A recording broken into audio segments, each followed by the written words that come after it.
You ready? Okay, we're going to begin. I'm Professor Elliot Kola of the Department of Arabic and Islamic Studies and an enthusiastic participant here at the Center for Contemporary Arab Studies. I'm very pleased to welcome tonight Dr. Stephen Zunes. And before I say more about him, I'd like to just say a little bit about what this event is part of. This is one of the first installments of a series taking part this spring, entitled Revolution in the Long View, Revolution in the Arab World, rather, the Long View. And this is intended to propose or present a variety of interdisciplinary and long-term perspectives on the local and regional repercussions. First, it was theorized as a response to the Jasmine Revolution, then the January 25th Revolution, and then the Libyan Revolution. Perhaps we could add other revolutions to that list, but I'm getting ahead of myself. The idea has been to address a question of authoritarianism as both a thematic and regional issue, and by interrogating two aspects of these complex and unfolding events. The first has to do with the fluid situation in these countries themselves, as state elites, the military, and emergent non-state actors struggle to define new balances of power in each of these countries. The second aspect pertains to the wider implications of these events, specifically in their challenges to the patterns and operations of Arab authoritarian regimes. And in this respect, I don't think we have a person who could speak more authoritatively on this subject than Professor Stephen Zunes, who I'll now turn to. He is a professor of politics and international studies at the University of San Francisco, where he chairs the program in Middle East Studies. A native of North Carolina, Professor Zunes received his PhD from Cornell University, his MA from Temple University, and his BA from Oberlin College. He has previously served on the faculty of Ithaca College, the University of Puget Sound, and Whitman College. He serves as a senior policy analyst for the Foreign Policy in Focus project of the Institute for Policy Studies, and as an associate editor of Peace Review. He's also the chair of the Academic Advisory Committee for the International Center on Nonviolent Conflict. Professor Zunes is the author of scores of articles for scholarly and general readership on Middle Eastern politics, U.S. foreign policy, international terrorism, nuclear nonproliferation, strategic nonviolent action, and civil rights. Any of us who have tried to keep up with his output have to be night owls indeed. He is also the principal editor of Nonviolent Social Movements, which appeared from Blackwell Publishers in 1999, and is the author of the highly acclaimed Tinderbox, U.S. Middle East Policy and the Roots of Terrorism from Common Courage Press in 2003. And finally, the co-author with Jacob Mundy of the forthcoming Western Sahara. It's out. Oh, it's out. Yeah. Is that what's on the table here? No. Oh, okay. Okay, so it's out, not the forthcoming. The recent Western Sahara War, Nationalism and Conflict Irresolution from Syracuse University Press. And there are copies of some of Professor Zunes' publications there on the table for those who are interested in hearing more. Please join me in welcoming Professor Zunes.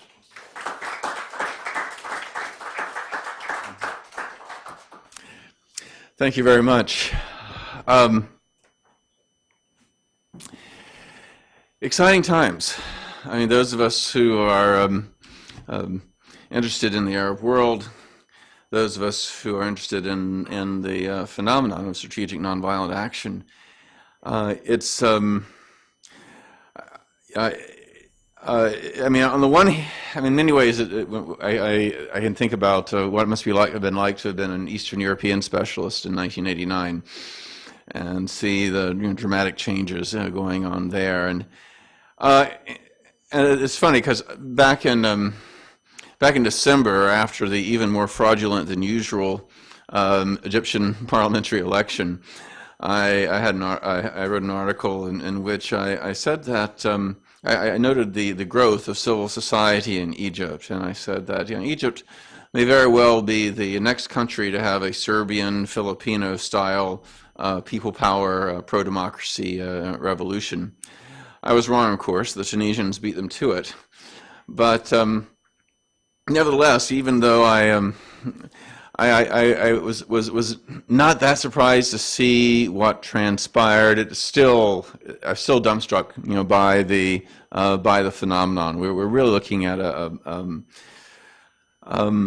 new era in so many respects. But in certain ways, this is not a new phenomenon. In a sense that during the past 20, 30 years, we have seen unarmed insurrections overthrow autocratic regimes in countries ranging from the Philippines to Poland, from Chile to Serbia, and some countries that a lot of Americans hadn't heard of, like Maldives and Mali. And I want to look at the changes in the Middle East, from this context of what are we talking about. But I also want to emphasize this is not a totally new phenomenon in the Middle East either. Egypt itself, of course, received its independence, or sort of independence, from Britain in 1922 as a result of a series of strikes and civil disobedience and mass actions beginning in 1919. If you look at Iran, you can go back even earlier, the tobacco strike in the 1890s, the Constitutional Revolution in 1906, the overthrow of the Shah, of course. It didn't start with the tragically aborted Green Revolution of a couple of years ago. We have seen the Cedar Revolution in Lebanon, which led to the withdrawal of Syrian forces from Lebanon and their domination of the Lebanese government. There's been the in both 1964 and 1985, dictators were overthrown in Sudan through unarmed insurrections. These were tragically cut short in military coups a few years later, but in the interim period, Sudan had one of the more democratic governments in the Arab world. The first Palestinian Intifada obviously had a very strong nonviolent action component, but you can even go back to the general strike of the 1930s to see the precedent there. In Western Sahara, there has been an ongoing what they call Intifada Istiqlal, Intifada for Independence against the Moroccan occupation. In fact, just 6 weeks before the uprising in Tunisia, you had the Sahrawis brought together a massive tent city of up to 20,000 people just outside of Al Ayoun, which was violently broken up in a pretty impressive crackdown by Moroccan forces. And 20,000 people in Western Sahara is, in terms of overall population, is about as big as 1 million people in Egypt. There's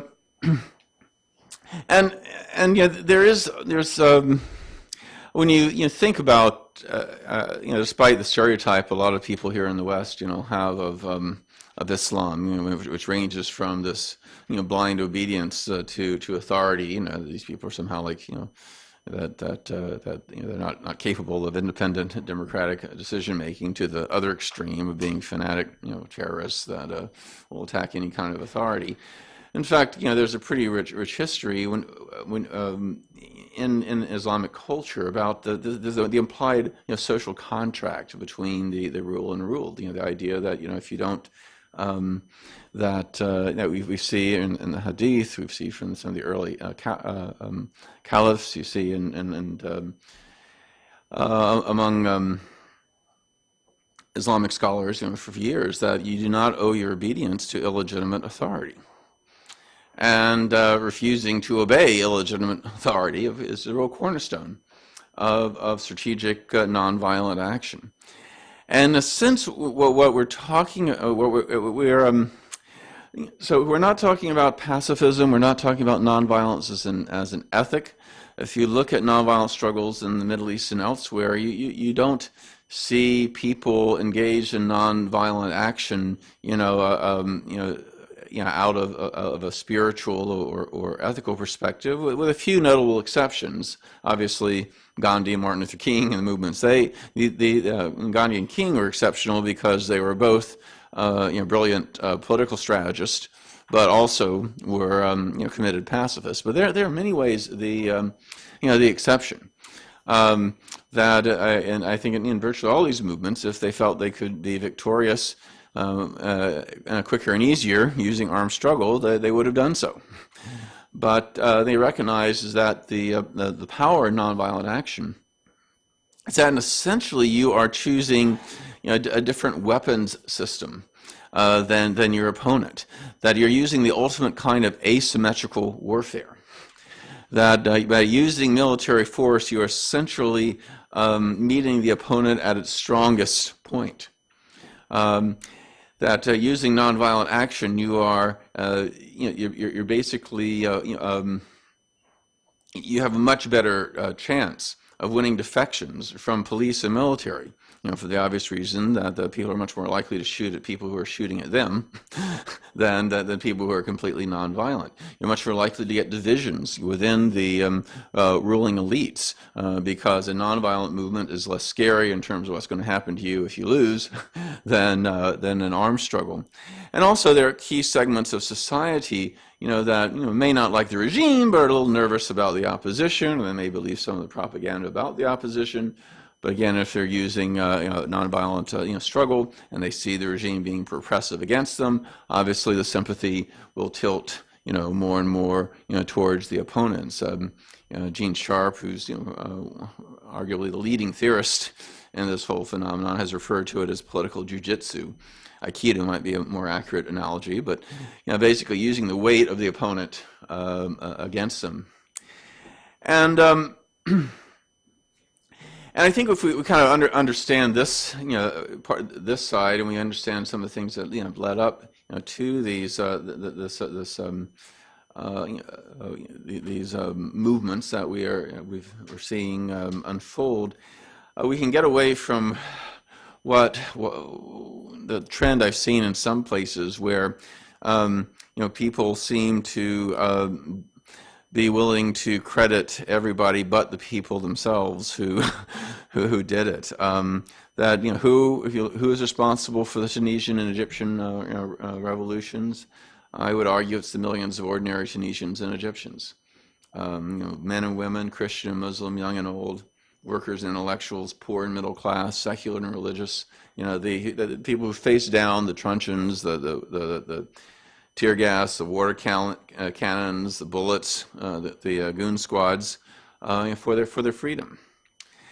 And it was not the military, that was responsible for the downfall of Ben Ali and Mubarak. It was, and I was asked about Egypt the other day, and I said it was more of a coup de grace than a coup d'état. That the military may have been the backbone of these regimes. They did not. They would have been quite happy sticking it out, but the people on the streets didn't give a choice. So let me talk about Egypt a little bit. When some top military officers eased Mubarak aside on February 11th, it was because clearly watching the reaction from Mubarak's non-resignation speech the day before, that they were going to be swept out with him unless they were willing to move, and their refusal to engage in a Tiananmen Square style massacre was not because the generals were on the protesters' side, and not because Mubarak was a really nice humanitarian who would never do something like that, but because they couldn't trust their own soldiers, who were disproportionately from poor and disenfranchised sectors of society. That would not likely obey orders to shoot into the crowd. And similarly, Ben Ali fled Tunisia, not because the military ordered him to, but when they told him that they would be unable to carry out his orders to shoot into the hundreds of thousands of people, defying curfew orders and occupying Bourguiba Avenue in Tunis. I also want to emphasize, not only was it not the military, it was not the United States. Along the primary backer of Mubarak and a major supporter of the Ben Ali regime, the Obama administration was playing catch up for most of these uprisings. In the case of Egypt, to Obama's credit, he did push for an end to attacks on protesters and spoke out against shutting down the internet, and reportedly threatened to cut off military and strategic cooperation if U.S. weapons were used in a massacre of protesters. But though he eventually called for a speedy transition for democracy, he never called for Mubarak to step, or Ben Ali to step down. His strongest and most eloquent words for the pro-democracy struggles in those countries were only after the dictators left, giving a sense that it came more from a desire to not be on the wrong side of history than on any great desire to play the role of catalyst. Indeed, in the early days of the uprisings, we heard people like Secretary of State Clinton and Vice President Biden defending the regimes, and most calling for unspecified reforms within the system. I remember Clinton's first comments about Tunisia was that, they need to liberalize their economy more, even though Tunisia was already the country that had followed IMF edicts more than probably any other country in the region, and it was the exacerbating inequalities that were one of the things that was causing was leading many people out on the streets. And similarly, the calls for restraint on both sides, fell. It didn't really inspire, many people, given the disproportionate amount of violence, by the regime, relative to the relatively minor acts of violence, rioting, and stone throwing, and a couple of police stations torched, that kind of thing.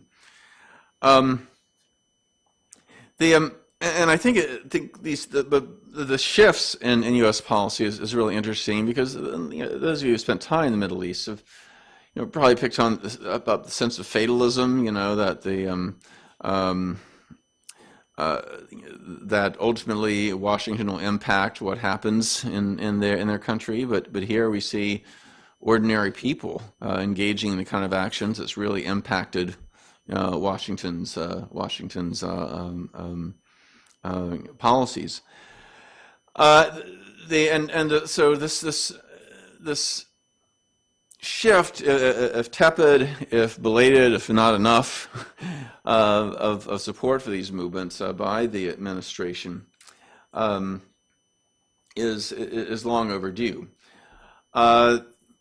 Though the Obama administration rejected the dangerous neoconservative ideology of its predecessor, in many ways they had fallen back on the realpolitik of previous administrations and continuing to support repressive regimes through unconditional arms transfers and other security assistance. And indeed, Obama's understandable skepticism of the whole neoconservative doctrine of externally mandated top-down approaches to democratization through regime change ended up turning into an excuse for further arming these regimes, which then used these instruments of repression to subjugate popular indigenous bottom-up struggles for democratization. At the same time, there was a subtle but I think important shift in the U.S. government's discourse on human rights when Obama came to office a little over 2 years ago. The Bush administration pushed, to what extent they did support democracy, which is pretty limited and selective. I remember him Bush talking about spreading democracy from Damascus to Tehran. And while I'm sure we all agree that Syria and Iran could use more democracy, he tended not to talk about Tunis or Cairo, or much less Riyadh and Manama and other capitals. But to the extent that the Bush administration did talk about democratization, it was rather superficial structuralist view. I mean, pushed elections, which of course could be easily manipulated, and he actually had them praise the elections in Yemen and Egypt, and even those very limited city council elections in Saudi Arabia, or whatever as proof of the great democratic transformation that they supposedly saw happening as a result of our invasion of Iraq. But Obama's taken more of an agency view of human rights, and that there has been more of an emphasis on freedom of expression, right to protest, a recognition that human rights reform can only come from below and not imposed from above. And so, even though I've been pretty critical that the Obama administration has not been stronger in its support for these movements, that I do think that this perhaps his background as a community organizer or whatever, that he does have a greater appreciation of the power of change coming from below. Indeed, there are indications that the White House has been far more sympathetic to these popular movements than, say, the State Department, Defense Department, which is one reason we've seen occasionally seemingly contradictory statements coming out of the administration. But to get back to my main point, I think that it's what we're seeing is a reminder of where power actually comes from. That even if a government has a monopoly of military force, even if a government has the support of the world's one remaining superpower, it is still ultimately powerless if people refuse to recognize its authority. Through general strikes, through filling the streets, mass refusal to obey official orders, and other forms of nonviolent resistance, even the most autocratic regimes cannot survive. And I should also mention that as much as I support and as much as I'm excited about nonviolent struggle in the Middle East, I think as long as the United States remains the world's #1 political and or diplomatic, economic, and military backer of Middle Eastern dictatorships, perhaps the place that needs nonviolent action the most is here to challenge U.S. policy in this regard. There's been some talk about the role that some U.S. embassy staffers had in terms of sporadic contacts with pro-democracy groups in Egypt and elsewhere through congressionally funded foundations like the National Endowment for Democracy. And there's some limited assistance to civil society organizations, but most of the NED type funding that we saw was, went to more elite opposition groups. That wasn't the kind of thing that engaged in training for strategic nonviolent action, some of the grassroots kinds of efforts that ultimately really made the difference. It's interesting that there's some people who are trying to credit or blame, depending on their perspective, this kind of limited assistance, but certainly compared to the billions of dollars worth of security assistance provided the regime, this limited amount of funding I don't think was particularly critical. I also think that there's been a little too much emphasis on the role of the internet and social media and that kind of thing. And obviously it played an important role in exposing some of the abuses of the respective regimes. I think it was important in terms of getting around censorship. I think it was and it was certainly important to some degree in terms of tactical coordination. But it's also important to note that less than 15% of the Egyptian population had access to the internet, and most of that was through internet cafes that are often policed, pretty heavily by agents of the regime. And we know that for at least 5 days there was no internet at all, which is the time when the movement grew the most. In fact, some people argue that it was spurred on in part because of people's resentment of the regime shutting down the internet. Not to mention the phenomenon in Cairo, when people couldn't follow what was going on the internet. They decided to go outside and check it out themselves, or find their relatives or whatever, and made it grow even more. But and then while again it's a very, very useful tool, let's remember that there are most of these popular nonviolent revolutions that have swept various parts of the world, such as 1989 Eastern Europe, happened before there was an internet. And because when people feel a need to communicate, they will find a way to communicate. Whether it be through leafleting or through other actions. In fact, when during the first Intifada, when the Israelis had roadblocks everywhere, they were wondering why the same leaflets, or at least the same wording of the leaflets, seemed to come out in different cities.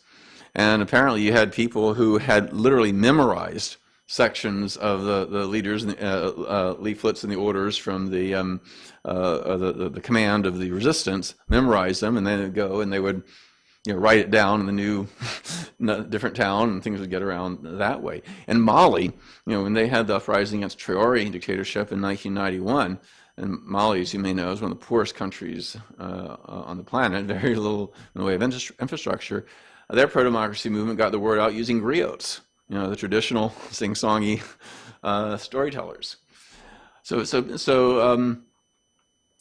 again, the internet, Facebook, social media, Twitter. I mean, it was a very useful tool, to be sure. But let's be careful before we say it caused the revolution, or calling it the Facebook revolution, or anything like that. And also, the WikiLeaks. I mean, that while certain leaked tables exposed how U.S. diplomats were well aware of the corruption and repression of their respective regimes and their propensity to deliberately exaggerate the influence of radical Islamists among the opposition, such malfeasance by their government was certainly nothing new to the citizens of these countries. I mean, they knew about this already. They didn't need WikiLeaks to tell them. And another thing, I mean, there's also been some stories about the assistance and training by outsiders in strategic nonviolent action. Now, there were a couple seminars organized by Egyptian pro-democracy groups that brought in veterans of popular unarmed insurrections, people from Serbia, from South Africa, from Palestine, and in other countries, along with Western academics who have studied this phenomenon. But these seminars focused on generic information about the history and dynamics of strategic nonviolent action. These were not, as some in the media reported, workshops on how to overthrow Mubarak. Neither the foreign speakers nor their affiliated institutions provided any training, advice, money, or anything tangible to the small number of Egyptian activists who attended. Now, I was one of the academics who lectured at one of these seminars, and it was held at the Khaldun Center in Cairo. And I can vouch that the Egyptians present were already very knowledgeable and sophisticated in terms of their strategic thinking about their struggle. And none of us foreigners can take credit for what later transpired. I'm all for international solidarity, and if there's some useful tools to share, great. Just like appropriate technologies, if you're into development issues, things like that. I mean, capacity building things. I mean, there's some positive things about that, but there's this in many ways it's I don't want to fall in, neither us nor the Serbs, any of these people are some kind of Lawrence of Arabia types, that came in and to somehow, the white folks, coming in to uplift the natives and that kind of thing. Again, I just really want to emphasize that it's critical, not to deny agency to the people who really put the risk, who had the whose freedom was at stake during all this. Now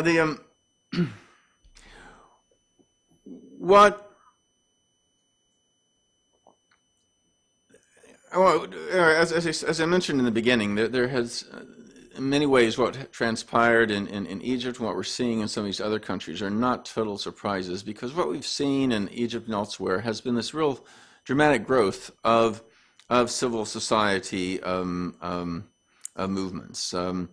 The increased government repression, the worsening economic conditions.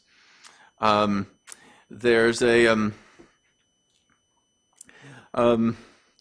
there are a combination of things that really came together that made this movement possible. And what's exciting about it, for me, is that it challenged the both extremes of how this kind of change, how change takes place, how dictatorships can be overthrown. And I'm the first to acknowledge that in Tunisia and in Egypt, there's still a long way to go before we have real democracy. And there are, of course, these ongoing struggles, but we're on the way there. And I can talk a little bit more about what I think are the chances of a more total democratic transformation, what some of the obstacles might be, and the like. But for now, just let me say that these uprisings really have struck a blow to Al-Qaeda's whole thesis that the only way to overthrow these U.S.-backed dictatorships is through joining their kind of movement of this cultish, reactionary misinterpretation of Islam and the use of terror. And let's remember that Al-Qaeda originally got its start as a movement fighting these U.S.-backed dictatorships. I mean, the first Al-Qaeda attack really was at Khobar Towers in Riyadh, where they attacked a residential compound for U.S. Servicemen who were training the Saudi National Guard, which is largely used for internal repression. Despite this and everything else, they never came close to overthrowing any Arab governments. On the other extreme, you think of the neoconservatives and their supporters who said, the only way to bring democracy to the Arab world is through foreign invasion, such as the invasion occupation of Iraq. And of course, we've seen how disastrous that has been. Iraq today,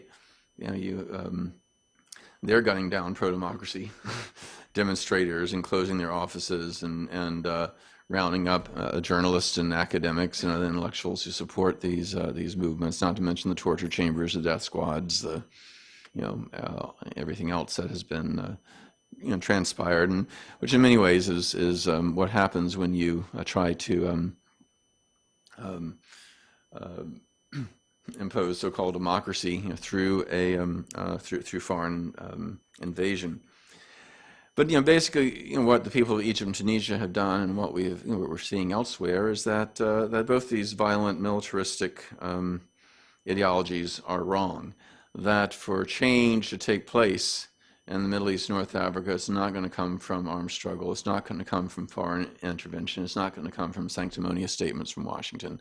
It's going to come from the people themselves. And there's been, it's interesting, the Freedom House, which is a pretty establishment type group in a lot of ways. They did an empirical survey a couple of years ago where they looked at 70 transitions from dictatorship to democracy in the past 20, 30 years, and they found that the overwhelming majority of cases were not from foreign invasion, not from top-down elite-driven reforms, not from armed struggle. There are a few examples of the latter two, but nearly 3/4 of them came from democratic civil society organizations engaged in strategic and nonviolent struggle. A different study published in 2007 in International Security, which, as many of you know, is a very mainstream international security journal. I think it might be included in that packet on the table. They looked at 323 major insurrections in support of self-determination and democratic rule since 1900, and they found that violent resistance was successful only 26% of the time, whereas nonviolent campaigns had a 53% rate of success, and in other words, twice as much. And so from the poorest countries in Africa to relatively affluent countries in Eastern Europe, from communist regimes to right-wing dictatorships, across the cultural, geographic, and ideological spectrum, democratic and progressive forces have recognized the power of nonviolent action to free them from oppression.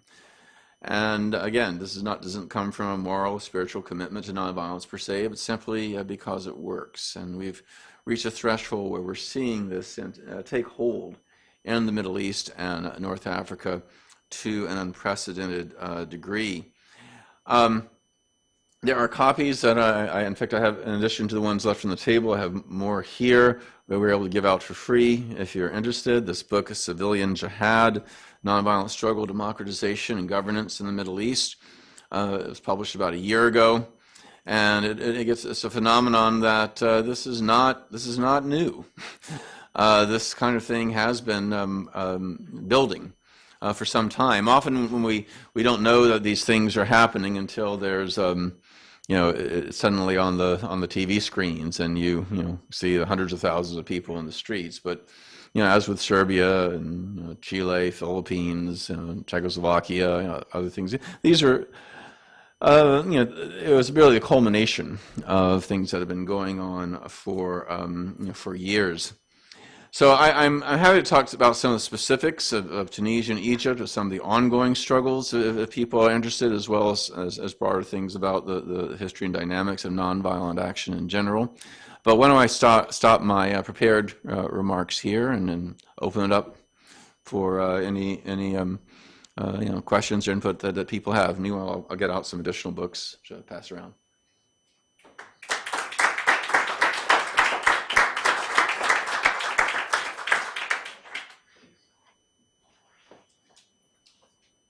So we have plenty of time for questions. Oh, yeah, I'll just take it.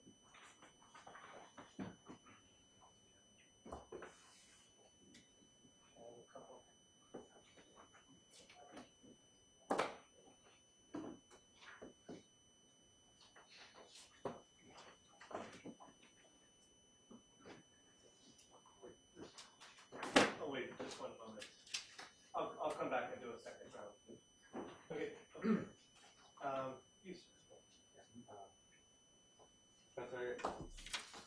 Rephrase my question actually before the talk began. Is your center gets into identity studies. Maybe that would be profit, maybe I'm not sure to ask this, but do you see 5 years down the road that the independence movements in the Middle East will lead to greater identification towards pan-Islamic tendencies in the area of pan-Arab or state nationalism, or a combination? One will be striking more than another. There hasn't been much of a visible Islamist component in most of these uprisings. And particularly in Egypt, we notice how you had Christians and Muslims together, emphasizing that aspect. I think we are, in certain ways, you could say there's a kind of bottom-up pan-Arabism in some of these cases. I remember, some of the Egyptian slogans were actually, using more Arabic's closer than you find in Tunisia than you would in Egypt, actually, because it was a successful slogan in Tunisia. You notice a lot of networking. It's in many ways, again, to use the broader movement. It's what some people call globalization from below, as distinct from the globalization from above, the more neoliberal model with the international financial institution, and globalization from below, the networking of civil society groups, environmentalists, human rights, and women's groups, and others.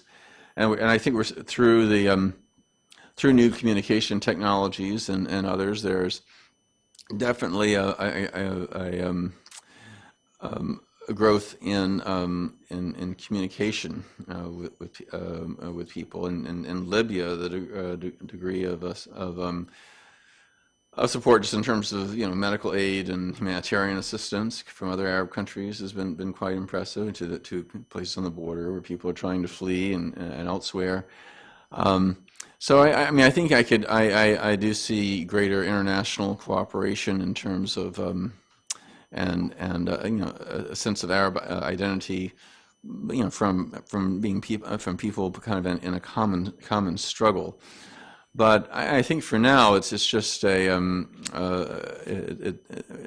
more just a phenomenon of basic political freedom and economic and social justice, rather than one that has a stronger identity in terms of religion, ethnicity, or that kind of thing.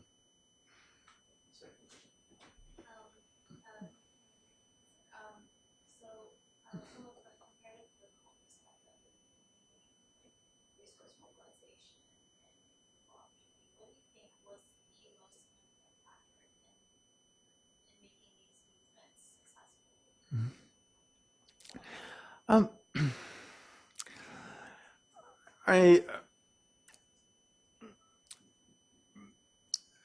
It's hard to say. I mean, I think a lot of it had to do with this growth of civil society, that people not being able to trust or rely upon state institutions, that they forming their own kinds of organizations, the kind of and the sense of empowerment that came from that.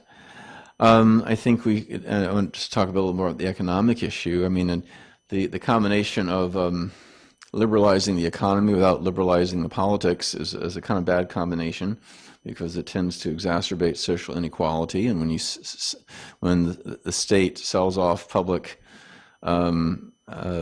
industries and assets and things like that, rather than make the economy more efficient, it just goes into cronies and other backers of the regime. So you kind of have the worst of both systems in terms of the inequality and inefficiency and the like. And that was certainly pressing pressing people. I think in some cases it was just very smart tactical and strategic thinking. It sounds like no one was more surprised than the numbers that came out on January 24th than the Egyptians themselves. Instead of seeing the same few hundred or a couple thousand people that had come out previously, the numbers that were much larger, and part of it had to do with the way they were able to communicate people to come in from different directions at the same time, gathering at different points. I mean, there's some. Almost every day I hear news stories about, whoa, that was pretty smart. That. And so I think there's the whole question of praxis is one of the most fascinating issues. Where does it reach that point where people are no longer afraid? Where when people that combination of hope for a better future and desperation, not being able to take it anymore, comes together. In that critical mass where people really feel like they can make a difference. Thanks for your talk, Professor. If I may ask you a question about Libya, specifically if you're looking at nonviolent action as having specific advantages, then how does what sort of precedent is the Libyan case? Well, why is the United States not necessarily learning, it seems, from Tunisia, Libya, when it's dealing now with Bahrain, Yemen? What's the disconnect there? Well, in Libya, I mean, it's traditionally, the argument has been that rentier states are very difficult to challenge through popular civil insurrections, because one of the power of civil insurrections is governments are ultimately dependent on the people for their cooperation, but they're more dependent on money from their natural resources than they are taxes or labor or whatever. They seem to have a lot of more, they're in a stronger position in dealing with these kinds of things. And of course, Libya compared to Tunisia and Egypt and some of these, and even Bahrain, has a pretty weak civil society. And I think that those factors have more to do with the fact that it's disintegrated into violence than the mercurial or repressive nature of Gaddafi and his regime. Because we've seen we've seen very oppressive regimes that were still overthrown from nonviolent action. I mean, Suharto, he had more blood on his hands than practically anybody in recent decades.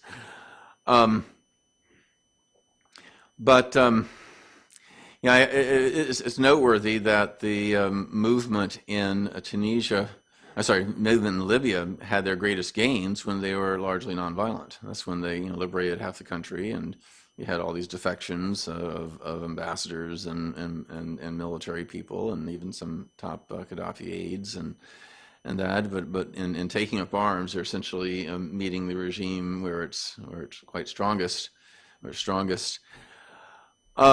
The explicit calls for Gaddafi to resign, combined with consideration of a no-fly zone or other assistance to the rebels, does contrast very very much with Bahrain. But in many ways, it's not surprising. There's always been certain double standards between dictators we like and dictators we don't like. In Bahrain, of course, I think there's some people who fall into the whole Iranian boogeyman argument. From what I know about Bahrain, that's not the case. That this is as authentic and genuine a pro-democracy movement as we've seen in Tunisia and Egypt and elsewhere. That certainly the Shia majority has more to gain from a more democratic system there than the Sunni minority. But I think the sectarian aspects of the struggle have been overblown, largely by supporters of the regime. Some of the earlier struggles back in the 80s, had more, Iranian support, and the Iranian Revolution initially caught the interest of some Bahrainis, but since given the direction the Iranian Revolution has taken, it's alienated, most Bahrainis, as it has most Iranians at this point. But I think the concern about the sectarian and Iranian connection in Bahrain in particular has made the U.S. reticent from being more supportive of reform there. Those who've been to Manama, just looking at the U.S. Embassy, I think relative to the size of the country, it's probably about the largest U.S. Embassy in the world, not to mention the U.S. Navy controls about a fifth of the country. And as the home of the Fifth Fleet, I remember interviewing Admiral Crowe there some years ago, and he said, "Man for man, pound for pound, the Bahrainis are the greatest ally U.S. has." And so there's that whole strategic orientation. But I'm afraid we risk being on the wrong side of history again if we're not more supportive of pro-democracy movements wherever they may be. You've been waiting for your If you keep your hand up, please. Yeah. Do you think the U.S. and Western institutions should play up or downplay any possible role or influence on the movements in order to make the movements appeal more to Middle Eastern people or to oppose Al-Qaeda? I think there's just given the history of U.S. intervention in the Middle East, and given the U.S. history of propping up dictators and that kind of thing, I think it'd probably be cautious to keep some distance and allow the peoples of those countries to determine their own future. I think the main thing would be the whole dictum of first do no harm, and that is to stop propping up, some of these regimes. I think in terms of, I think it's safe to say that a more democratic Middle East would be, the nature of democracy is you listen more to the aspirations of your people. And so these more democratic governments would probably be more nationalist. They would probably there'd be probably more disagreements with the U.S. on certain policy issues than friendly dictators. I think they'd be less likely to follow the dictates of the IMF and other international financial institutions. But I think in the long term, it would be one of the best things for U.S. Security, and I would add Israeli security as well, because the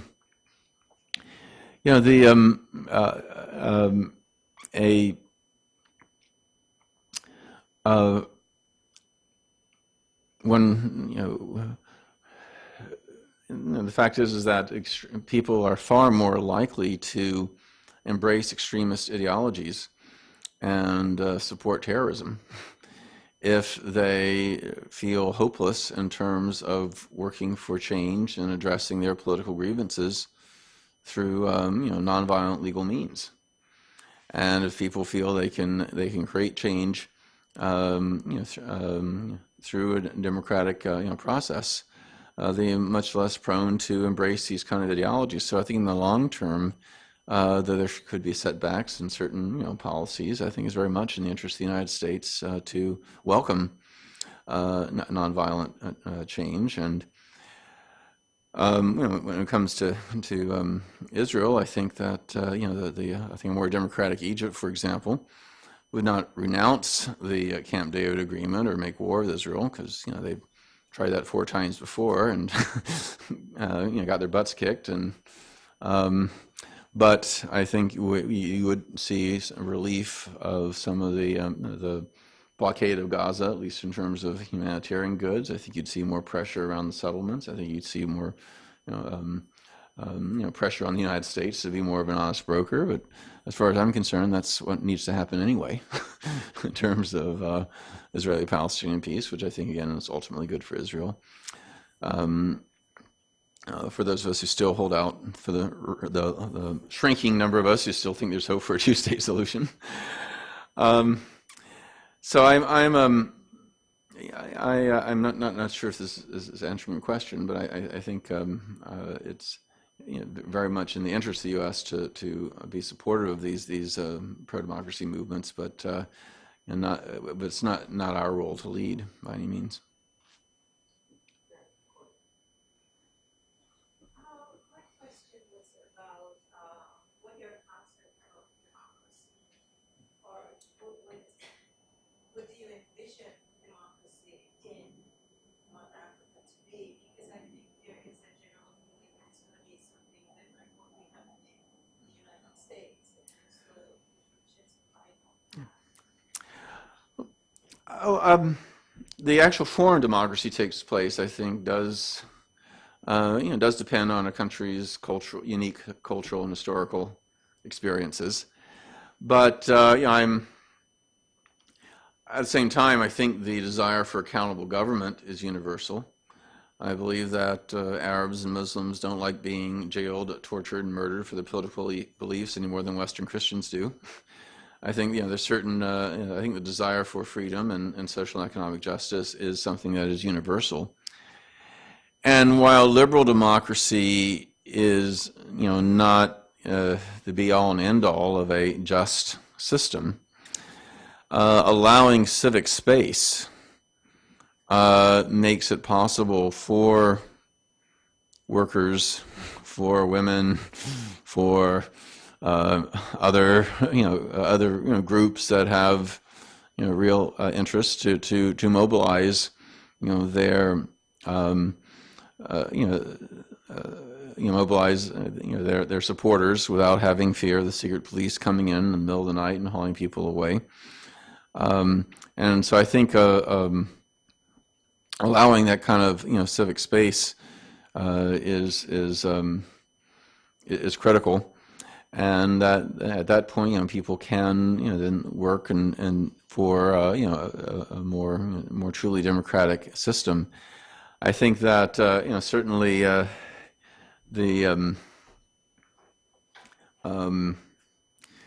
that we still have a ways to go in Tunisia and Egypt before there's real democracy, of course. But there's but the people have been empowered to an unprecedented degree, and this is not just an anti-Mubarak movement or an anti-Ben Ali movement. These were pro-democracy movements. So I think we've already seen a couple prime ministers dumped. We're seeing some pretty serious challenges. The military realizes that people aren't going to accept. Okay, we're in charge now. Everything's cool. Go home. That we'll be seeing more people on the streets, and I think that's healthy. We're seeing labor organized and striking to an unprecedented degree. And as long as things don't get totally chaotic and crazy, I think some degree of disruption is actually healthy for a democratic process to make sure that the transition to a more democratic order is real.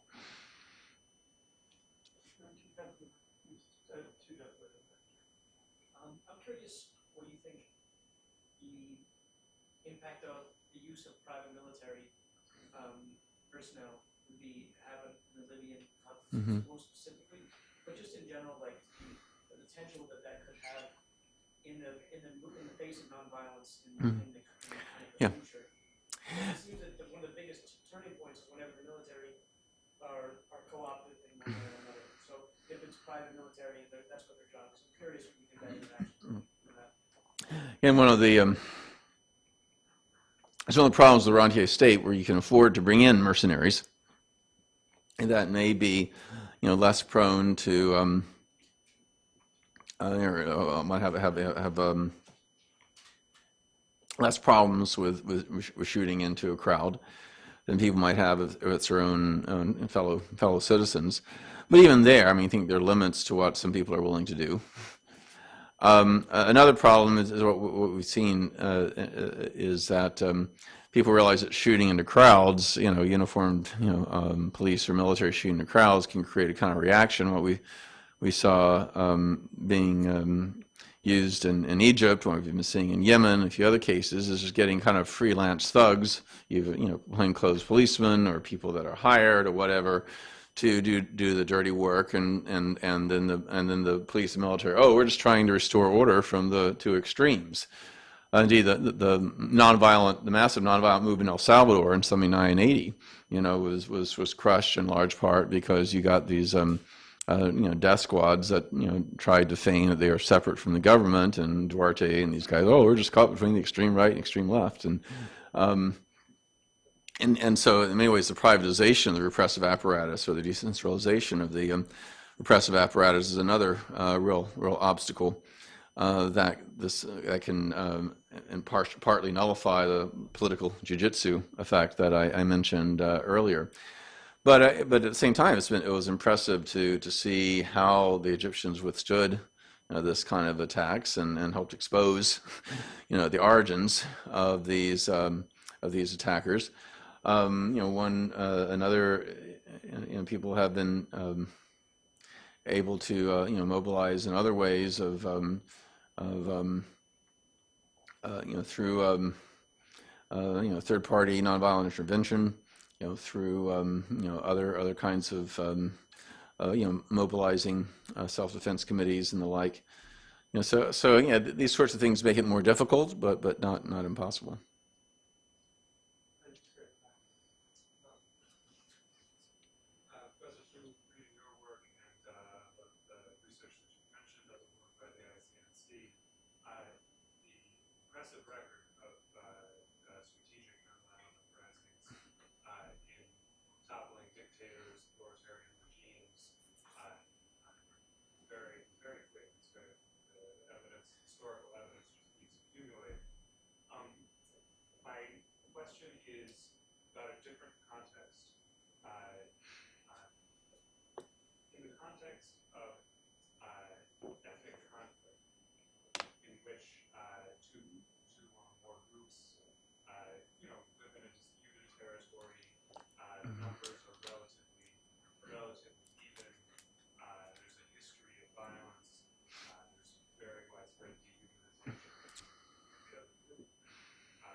Yeah. Mm-hmm. Mm-hmm. Speak to that, whether that situation is more difficult for nonviolent action, or I might say it another way, does it set the bar higher? Mm-hmm.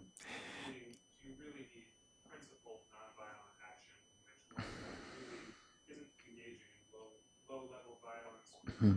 rhetoric, but really sort of powerful nonviolent messaging to somehow break through this higher vault Mm-hmm. of distrust? It does make it more difficult, but not impossible. We've seen in periodically, if there's been communal violence in India, for example, and this goes back to when Gandhi was still alive, but we see it more recently that they do have this third-party intervention of mixed groups of Muslims and Christians, physically getting between the two groups to try to stop the fighting. And other, as well as efforts to sort of expose how often communal violence is deliberately manipulated by certain people and authority to as a form of divide and rule. One of the obstacles in Western Sahara is that the Moroccan settlers now outnumber the indigenous Sahrawis inside the occupied territory.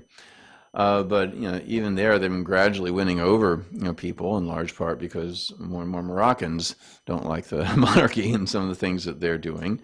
In some Moroccan universities, you have Sahrawi students who are getting involved among some of the Moroccan human rights groups and say, how you're upset about the government because of this and this and this. Guess what? They've been lying to you about Western Sahara too. East Timorese students were actually quite successful in Indonesia in terms of raising awareness among Javanese and others about the reality of the East Timor situation. So we're starting to see a little bit of that, not a lot yet, but the beginnings of that in vis-a-vis Morocco and Western Sahara.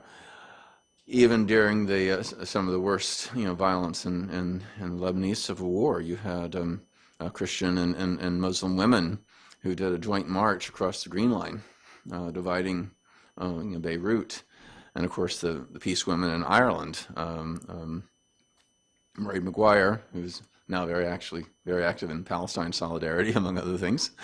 And her Protestant counterpart, I forgot her name, somebody Williams.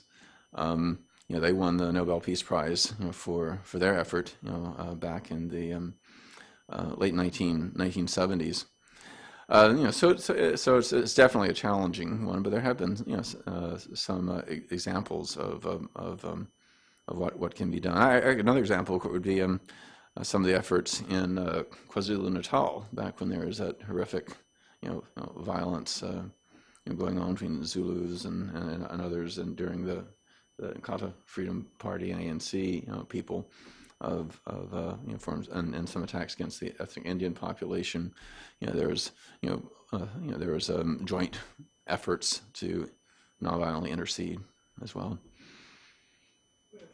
For a couple more questions, just my question is related to the comment that Fulton fits in very hard situation. I think it was in Tunisia. Mm-hmm. Instead of Tunisia liberalize their economy first. Don't you see that's the other way around with Arab countries?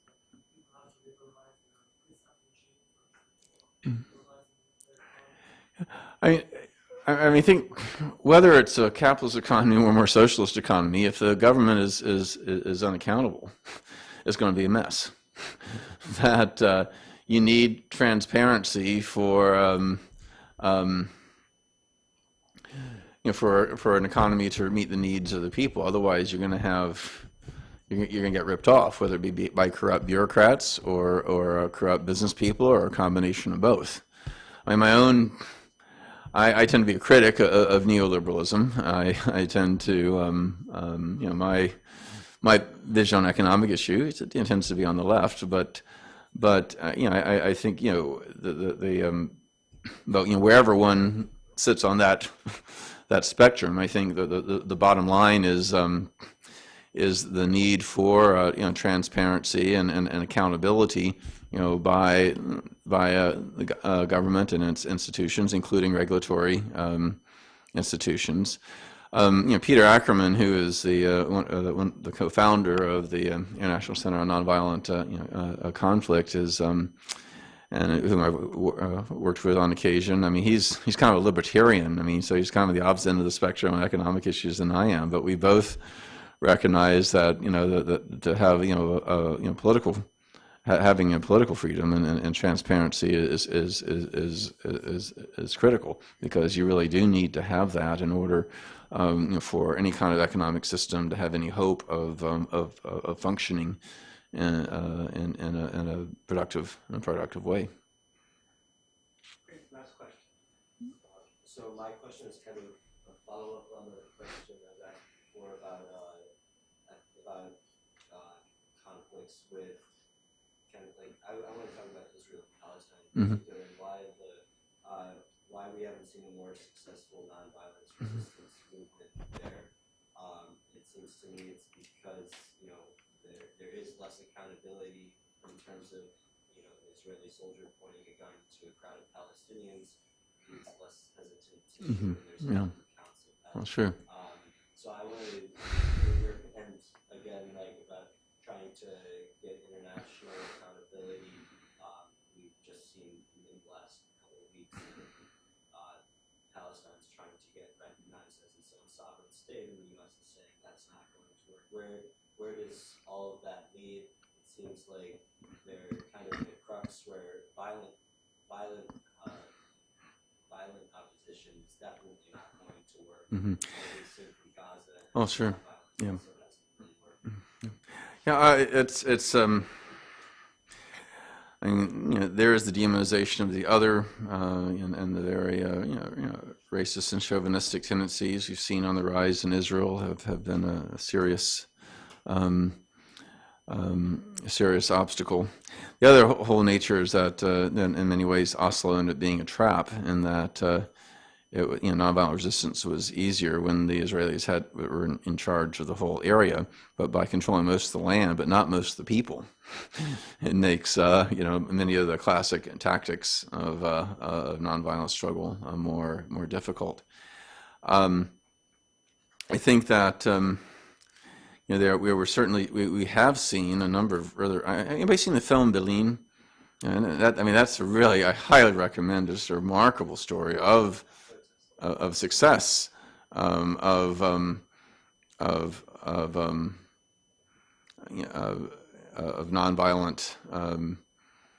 nonviolent struggle, and at least in several places where people successfully rerouted the wall because of persistent nonviolent resistance, which in many cases included internationals and Israelis. And that's one way of helping the situation, actually, is given the racism and the like, is to internationalize it. But kind of going back to what I referred to earlier, I think the most critical issue here in the United States, anyway, is to do what we did vis-a-vis Vietnam, Central America, East Timor, etc., and press our government to stop supporting instruments of repression. And hold our political figures accountable, so I think in many ways I think I have some mixed feelings about certain aspects of it, but I think on balance the BDS movement is a positive. It's positive. That's boycott, divestment, sanctions effort. So I think in these kind of situations, as we've seen in cases like East Timor and Namibia, to take two examples of occupied territories where there was both armed and nonviolent resistance within the territories, but they were and seemingly in a pretty hopeless situation until international solidarity mobilized and just made it politically impossible for the occupations to continue, because the outside support for the occupation became politically untenable. I think that's really what we need to focus on vis-a-vis Palestine as well. That's a follow-up. Sure. But that seems, I mean, like, the U.S. is very, like, they don't seem to, the U.S. doesn't seem to really want to part with Israel at all. Yeah. I mean, it seems even Obama, who said he was going to maybe be a little bit harsher with Israel, it hasn't happened. And in terms of Berlin, and I mean, there are other protests like killing like Inali and the others, and they all have to go through the Israeli Supreme Court before anything is done. So like, that's not a reliable system either. Oh no, not at all. But judiciaries, like are ultimately politically malleable if you have the kind of a movement. And I think part of it is just that I've East Timor was sort of the hopeless cause nobody had heard of. How are we going to stop the Australians and British and Americans from supporting Indonesia in this regard? Indonesia is such an important ally, et cetera, et cetera, et cetera. That's shifted, and I've certainly seen in South Africa, given the incredible corporate profits made possible by this great combination of third world labor force and first world consumers, and yet they were able to overcome that through the through international solidarity and which often included a fair amount of strategic nonviolent action in the advanced industrialized countries that were backing the system. That's one of a number of exciting things about the new media that I was talking about earlier, that you can that's kind of international networking and solidarity is easier to organize. You capture on film the repression, what's being made possible through our tax dollars or whatever, and so that also ends up being a means of mobilizing the kind of international support that's necessary when you have an occupation type situation.